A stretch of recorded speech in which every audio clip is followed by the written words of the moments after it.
आप सभी स्वस्थ रहें, खुश रहें, इसी कामना के साथ एक बार फिर से आप सभी का हमारे चैनल दिल्ली एस्ट्रोलॉजर शशि में हार्दिक स्वागत है।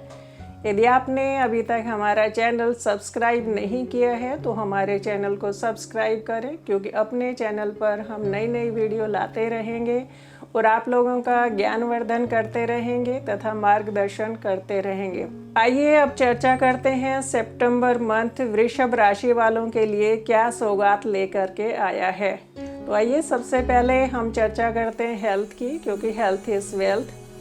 हेल्थ के लिए लग्नेश जो कि शुक्र हैं तीसरे घर में बैठे हुए हैं। हेल्थ का थोड़ा सा ध्यान रखना चाहिए, क्योंकि वृषभ लग्न या राशि हम दोनों का ही लेकर के चल रहे हैं, तो यहाँ पर आप कंफ्यूज मत होइएगा, क्योंकि हम लग्न जो यूज़ कर रहे हैं तो लग्न से जातक की शारीरिक लिया जाता है और चंद्रमा से मानसिक लिया जाता है। तो जो भी सुख दुख शारीरिक है या खुशियाँ हमें मानसिक परेशान करेगी या शारीरिक परेशानियां भी देगी, तो जब भी हम इसीलिए दोनों से ही देख रहे हैं कि अगर आपका वृषभ चंद्र राशि है तो फिर आपका मानसिक उस पर इम्पैक्ट आएगा, और यदि लग्न है तो शारीरिक इम्पैक्ट आएगा।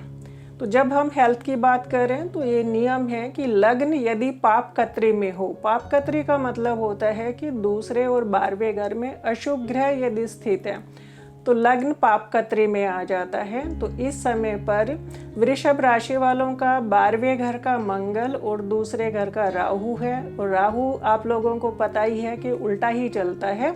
तो उल्टा चलने से जैसे गर्दन दोनों तरफ से ही कैंची के बीच में आ जाती है, कब प्रेशर पड़ जाए कब हमारी गर्दन कट जाए। तो सिंपल लैंग्वेज में यदि हम समझे पाप कत्री को तो इस तरीके से समझ सकते हैं। तो पाप कत्री में लग्न होना, हेल्थ का थोड़ा सा ध्यान रख करके चलना चाहिए। दूसरा और 12वां घर ये आँखों के लिए देखा जाता है, तो इस समय पर आप अपनी आँखों का ध्यान रख करके चलें, क्योंकि वृषभ राशि वालों का सप्तमेश मंगल 12वें घर में स्थित है। तो 7वां घर मारक भाव होता है, 12वां घर हॉस्पिटल के लिए देखा जाता है।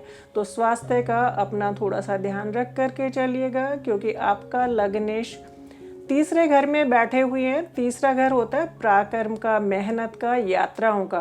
तो इस समय पर काम के संदर्भ में आपकी यात्राओं का योग बन रहा है, तो इतनी ज़्यादा भागदौड़ नहीं करें कि आपको अपनी हेल्थ का थोड़ा सा ध्यान रखना चाहिए, क्योंकि ज़्यादा भागदौड़ भी हमारे स्वास्थ्य के लिए कई बार ठीक नहीं रहती है। और यदि ग्रह स्थिति भी उसी तरीके से हो तो स्वास्थ्य का ध्यान रखें, तो ही हम आगे धन की या अन्य विषय पर बात करें तो उसका परिणाम फिर उस तरीके से ही हमें मिल पाएगा।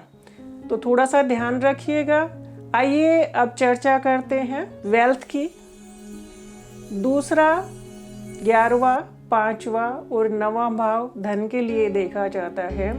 2 सितंबर से बुध अपनी उच्च राशि, कन्या राशि बुध की उच्च राशि होती है, तो 2 सितंबर को बुध अपनी उच्च राशि में आ जाएंगे। तो वृषभ राशि वालों के लिए सेकंड हाउस धन के लिए सेकंड लॉर्ड भी बुध है और पंचमेश भी बुध है। तो द्वितीय पंचम भाव में स्थित होकर के आपके लाभ भाव को देखेंगे तो आपका इस समय पर बहुत सुंदर धन योग बन रहा है। और दूसरा, जब हम बात करें आपके लग्नेश की, तो आपका लग्नेश शुक्र दशमेश और नवमेश से युति संबंध बना रहा है। वैसे शुक्र और शनि कहने को मित्र हैं, लेकिन थोड़ा सा नेचर अलग अलग है इनकी। तो इस समय पर आपको थोड़ी मेहनत ज़्यादा करनी पड़ेगी। धन तो आपको मिलेगा, इसमें कोई संदेह नहीं है, क्योंकि आपका दूसरा, 5वां और 9वां भाव बहुत ही सुंदर धन योग बना रहा है, क्योंकि 9 में शनि आपके 11वें भाव को भी देख रहे हैं। तो 11वां भाव लाभ भाव होता है, तो दूसरे, 5वें, 9वें और 11वें भाव का संबंध आपके लिए धन योग बना रहा है। आइए अब चर्चा करते हैं एजुकेशन की।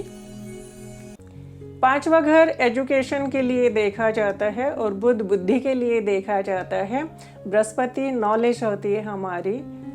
तो 2 सितंबर से आपका पंचमेश बुध अपने उच्च राशि में स्थित हो जाएगा। तो जिन भी जातकों का बुध बली होता है वो अच्छे लेखक होते हैं, अच्छे वक्ता होते हैं, उनको बहुत डीप नॉलेज होती है। दूसरा, उनमें भद्रता होती है, सज्जनता होती है। और ये तो वाणी का संबंध बन रहा है, तो इस समय पर वृषभ राशि वालों की इतनी मधुर वाणी होगी कि दूसरे व्यक्ति सुनना ही चाहेंगे और अपनी वाणी के द्वारा अपनी बुद्धि का प्रयोग करके इस समय पर अच्छी एजुकेशन प्राप्त करेंगे। और उससे, क्योंकि 5वां घर एजुकेशन के लिए देखा जाता है और 11वां भाव लाभ, तो किसका लाभ? एजुकेशन का लाभ। तो इस मंथ आपका एजुकेशन के लिए बहुत ही अच्छा रहेगा। आइए अब चर्चा करते हैं करियर और बिजनेस के लिए। वृषभ राशि वालों का 2nd, 5th, 9वां भाव का संबंध बन रहा है। तो जब भी हम करियर की बात करें या हम बिजनेस की बात करें, तो जब भी कुंडली में अच्छे धन योग बनेंगे तभी हमारा बिजनेस अच्छा जाएगा, तभी हमारी नौकरी अच्छी चलेगी। तो इस समय पर आपको थोड़ी सी बिजनेस में तो सावधानी बरतनी चाहिए, क्योंकि 7वां घर बिजनेस के लिए देखा जाता है। अगर आपका एक्सपोर्ट इंपोर्ट का काम है तो आपके बिजनेस के लिए बहुत सुंदर योग बन रहे हैं।